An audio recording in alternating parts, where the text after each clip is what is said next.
सबसे पहले आगे आगे भगवान सूर्य आ रहे थे। मैया मैना ने देखा भगवान सूर्य को, सोचती हैं कि यही हमारे होने वाले दामाद हैं। आरती उठाई, करने जा ही रही थी। सूरज भगवान ने कहा ठहरो मैया, मैं दूल्हा नहीं हूं। कहा फिर? कहा पीछे आ रहे हैं। मैया ने पूछा तुम कौन हो? कहा हम बिजली विभाग से हैं, लाइट वाइट का काम देखते हैं आपके दामाद के यहाँ। कहा अच्छा। कहा हाँ मैया इंतजार करो आ रहे हैं। सूरज भगवान आगे बढ़ गए, पीछे पीछे महाराज चंद्रमा आ रहे हैं। मैया ने देखा कि हो सकता है मेरा दामाद यही हो। आरती करने के लिए तैयार हुई, चंद्रमा ने रोक दिया। कहा मैया मैं भी दूल्हा नहीं हूं। कहा तुम कौन हो? कहा हम मौसम विभाग से हैं, शीतलता प्रदान करने वाले एसी का काम करते हैं।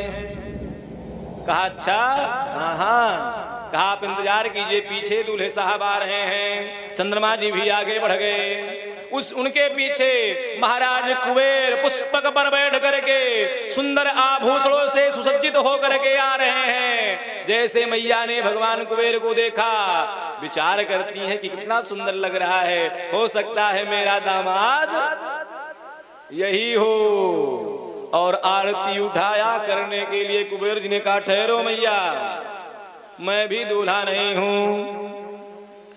कहा तुम कौन हो तब?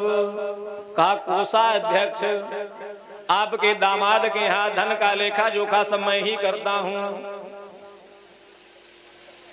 कहा आप भी नौकर हो? कहा हाँ मैया। आगे बढ़ गए। मैया सोचती है कि बताओ हमारे दामाद का नौकर जब इतना रत्न पहन करके आया है, इतना आभूषण पहन करके आया है, पुष्पक विमान पर बैठ करके आया है, तो हमारा दामाद कैसा होगा?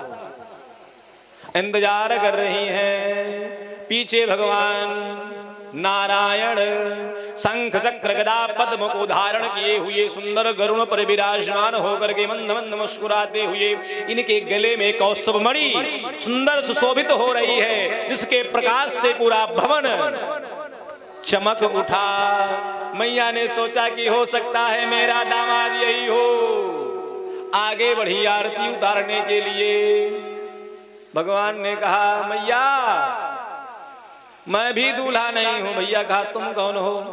कहा हम आपके दामाद के मित्र हैं। कहा अच्छा, जब दामाद का मित्र ऐसा है तो दूल्हा तो दामाद तो क्या कहें। इंतजार कर रही हैं। कहा पीछे आ रहे हैं। पीछे महाराज ब्रह्मा जी आ रहे थे। मैया ने देखा कि बताओ ये बाबा कहां से आ गए पीछे में? इनका बाल बका हुआ है, 4 सिर है, हाथ में पोथी पत्रा लेकर के कहां से आ गए? लेकिन सोचती हैं कि हो सकता है धन है, कोई बात नहीं, हो सकता है यही हमारा दामाद हो। फिर सोचती हैं कि दामाद ना निकले तब भी सही है, दामाद ना हो तब भी सही है।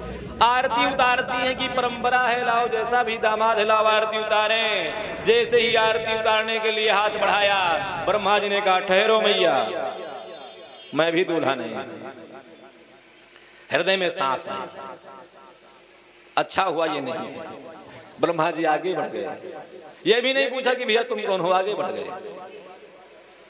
पीछे अब कोई आ ही नहीं रहा है, पूरा अंधेरा छाया हुआ है। फिर देखती हैं कि एक बैल आ रहा है, उस बैल के ऊपर कोई पीछे मुख करके बैठा हुआ है और उसके पीछे अनेकों भूत प्रेत तांडव कर रहे हैं, नाच रहे हैं। मैया निराश हो गई कि अब लग रहा है मेरा दामाद नहीं आएगा, कहीं काम में गया होगा, लौटने लगी। जितने लोग आगे जा चुके थे कहा मैया मैया वही आ रहा है दूल्हा, आप इंतजार करो, बस समय का प्रतीक्षा करो। मैया इंतजार कर रही, बड़ी भोली भाली है। भगवान शिव जी बैल पर बैठ करके पीछे ताकते हुए पीछे की तरफ मुख करके बैठे हुए हैं और भूत प्रेत बेताल आज तांडव कर रहे हैं, डाकनी साकनी सब नाच रहे हैं। मैया कुछ देर इंतजार करती है, फिर सोचते हैं कि दूल्हा तो आएगा नहीं, ये बाबा कौन आ रहे हैं, लाओ इन्हीं से पूछूं। जैसे ही हाथ ऐसे किया भगवान शिव जी मुड़े और भगवान शिव जी के गले में जो सर्प था उसने फुफकार मारा। मैया ने थाली नीचे पटक दिया और भाग पड़ी महाराज।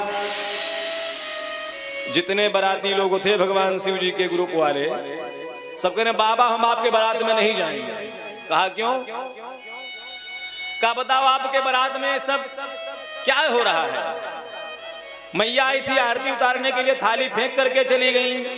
बताओ कम से कम आरती तो उतारना चाहिए था। भगवान शिव जी ने कहा कि उन्होंने मेरी आरती इसलिए नहीं उतारी कि वो जानती हैं कि इनका तीसरा नेत्र है अग्नि नेत्र। जिसका नेत्र ही अग्नि का हो उसका इस छोटे से दीपक से क्या आरती उतारूं? कहा तो पानी लाया था, पानी ही पिला देती, पानी ही वार करके गिरा देती। शिव जी कहते हैं कि मेरी सासू माँ जो हैं वो बड़ी समझदार हैं। वे जानती हैं कि जिनके मस्तक पर, जिनके जटाओं में गंगा प्रवाहित होती हो, उनका एक लोटा जल से क्या होगा, इसलिए लोटा फेंक दिया। इस प्रकार से मैया भाग करके गई महल में। और नारद जी को ध्यान दीजिएगा, जो तिसरैया होता है, जो शादी लगवाने वाला होता है, वही गाली पाता है समाज में। नारद जी ने कहा था कि मैया शिव जी का तपस्या करो, वही वर के रूप में मिलेंगे। अब आकर के मैया कह रही है कि बताओ नारद का मैंने क्या बिगाड़ा था, ऐसे पागल ऐसे बौराहा वर के लिए तपस्या करवाया मेरी बिटिया से। इस वर के साथ मेरी बिटिया कैसे सुखी रहेगी? पश्चाताप करने लगती हैं। नारद जी को उल्टा कहने लगती हैं। उसी समय नारद जी आ गए और नारद जी ने मैया मैना से कहा कि मैया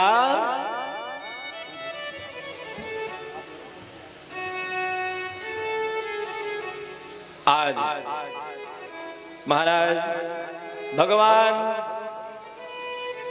के बारे में बताने के लिए नारद जी आए हैं। और मैया को बताया कि मैया तुम्हारी पुत्री पार्वती कोई सामान्य कन्या नहीं है, ये जगत जननी सती ही आपकी पुत्री के रूप में अवतार लेकर के आई हैं। इसलिए इनका विवाह तो केवल भगवान शिव जी से ही होगा। भगवान शिव जी के बारे में बताया और जब महिमा को बताया तब गरिमा का पता चला। और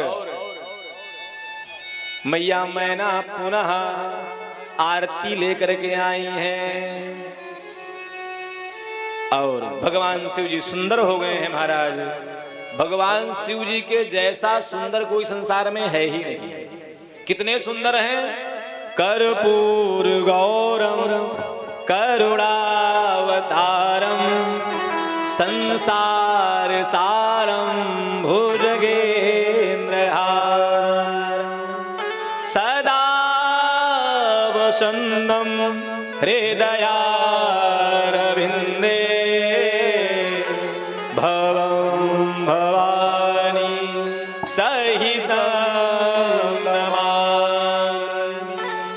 मैया आई हैं, आरती उतारा।